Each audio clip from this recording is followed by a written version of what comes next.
Hello friends, welcome to my channel. ಇವತ್ತು 1 cup ಹಾಲಿನಿಂದ chocobar ice cream ಯಾವ ರೀತಿ ಮಾಡೋದನ್ನ ತೋರಿಸ್ತಾ ಇದ್ದೀನಿ. ಕ್ರೀಮ್ ಇಲ್ಲದೆ, ಮೋಲ್ಡ್ ಇಲ್ಲದೆ ಮಾಡುವಂಥ ಒಂದು ಐಸ್ ಕ್ರೀಮ್ ಇದು. ಮೊದಲು ಚಾಕ್ಲೇಟ್ನ ಮೆಲ್ಟ್ ಮಾಡ್ಕೋಬೇಕು. ನಾನಿಲ್ಲಿ ಒಂದು ಸಣ್ಣ ಪಾತ್ರೆಯಲ್ಲಿ ನೀರನ್ನು ಸ್ವಲ್ಪ ತಗೊಂಡು ನಂತರ ಒಂದು ಬೌಲಿಗೆ ಚಾಕ್ಲೇಟನ್ನು ಹಾಕ್ಕೊಂಡು ಇನ್ನು ಮೆಲ್ಟ್ ಮಾಡ್ಕೊಳ್ತಾ ಇದ್ದೀನಿ. ನಾನಿಲ್ಲಿ ಡೈರಿ ಮಿಲ್ಕ್ ಚಾಕ್ಲೇಟ್ನ ತೊಗೊಂಡಿದ್ದೀನಿ. ಇವಾಗ ಮೆಲ್ಟ್ ಆಗಿದೆ ಚಾಕ್ಲೇಟು. ನಾನಿಲ್ಲಿ ಯೂಸ್ ಆ್ಯಂಡ್ ಥ್ರೋ ಕಪ್ಗಳಿಗೆ ಈ ಚಾಕ್ಲೇಟ್ನ ಈ ಕಪ್ಗಳಿಗೆ ಹಾಕ್ತಾ ಇದ್ದೀನಿ. ನೀವು ಒಂದು ಕಡ್ಡಿಯ ಸಹಾಯದಿಂದ ಕೂಡ ಹಚ್ಬೋದು.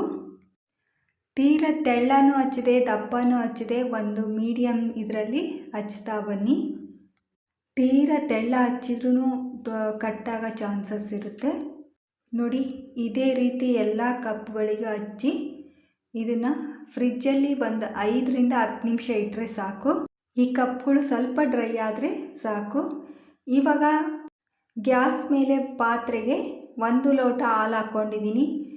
ಇಲ್ಲಿ ಒಂದು 3 ಸ್ಪೂನ್ ಸಕ್ಕರೆ, 1.5 ಸ್ಪೂನ್ ಮಿಲ್ಕ್ ಪೌಡ್ರನ್ನ ಹಾಕ್ಕೊಂಡು ಚೆನ್ನಾಗಿ ಮಿಕ್ಸ್ ಮಾಡ್ಕೋಬೇಕು. ಇದು ಮಿಕ್ಸ್ ಮಾಡ್ಕೊಂಡ ನಂತರ 1ರಿಂದ 2 ನಿಮಿಷ ಕುದಿಸ್ಕೋಬೇಕು ಇದು ಹಾಲನ್ನು. ಅಷ್ಟರಲ್ಲಿ ಒಂದು ಬೌಲಲ್ಲಿ ಸ್ವಲ್ಪ ಹಾಲು, 1 ಟೀ ಸ್ಪೂನ್ ಕಾರ್ನ್ಫ್ಲೋರ್ನ ಹಾಕ್ಕೊಂಡು ಗಂಟಿಲ್ಲದೆ ಈ ರೀತಿ ಹಾಲನ್ನು ರೆಡಿ ಮಾಡ್ಕೋಬೇಕು. ನೋಡಿ, ಯಾವುದೇ ಗಂಟಿಲ್ಲದೆ ಕಲಿಸ್ಕೊಳ್ತಾ ಇದ್ದೀನಿ. ನಂತರ ಈ ಹಾಲು ಕೂಡ ಕುದೀತಾ ಇದೆ. ಇವಾಗ ಇದು ಚೆನ್ನಾಗಿ ಕುದಿ ಬರೋವರೆಗೂ ಇದನ್ನು ಮಿಕ್ಸ್ ಮಾಡ್ತಾನೇ ಇರಬೇಕು. ನೋಡಿ, ಕುದಿಲಿಕ್ಕೆ ಇವಾಗ ಸ್ಟಾರ್ಟ್ ಆಗಿದೆ. ಫ್ಲೇಮ್ನ ಕಡಿಮೆ ಮಾಡಿಕೊಂಡು ಕಲಿಸ್ಕೊಂಡಿದ್ವಲ್ಲ ಕಾರ್ನ್ಫ್ಲೋರ್ ಹಾಲನ್ನ ಇವಾಗ ಮಿಕ್ಸ್ ಮಾಡಿಕೊಂಡು ಇವಾಗ ಕೈ ಆಡಿಸ್ತಾನೆ ಇರಬೇಕು.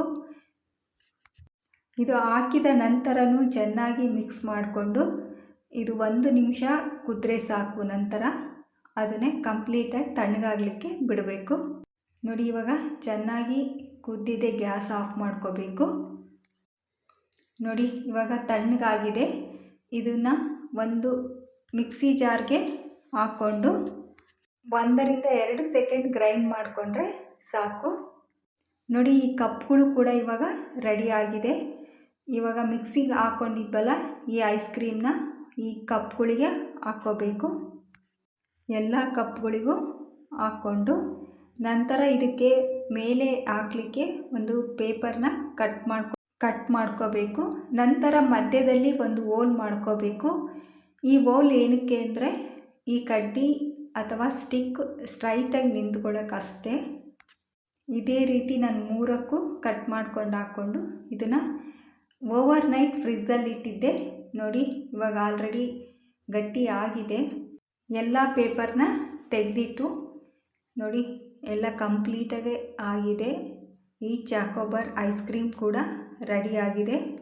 ಈ ಪೇಪರ್ ಲೋಟದಿಂದ ಹೊರಗೆ ತೆಗೆದು ಕೂಡ ಎಷ್ಟು ಚೆನ್ನಾಗಿ ಬಂದಿದೆ. ಮೋಲ್ಡ್ ಇಲ್ಲದೆ, ಕ್ರೀಮ್ ಇಲ್ಲದೆ ಆರಾಮಾಗಿ ಮಾಡ್ಬೋದು. ನೀವು ಕೂಡ ಟ್ರೈ ಮಾಡಿ. ವಿಡಿಯೋ ಇಷ್ಟ ಆದರೆ ಲೈಕ್ ಮಾಡಿ.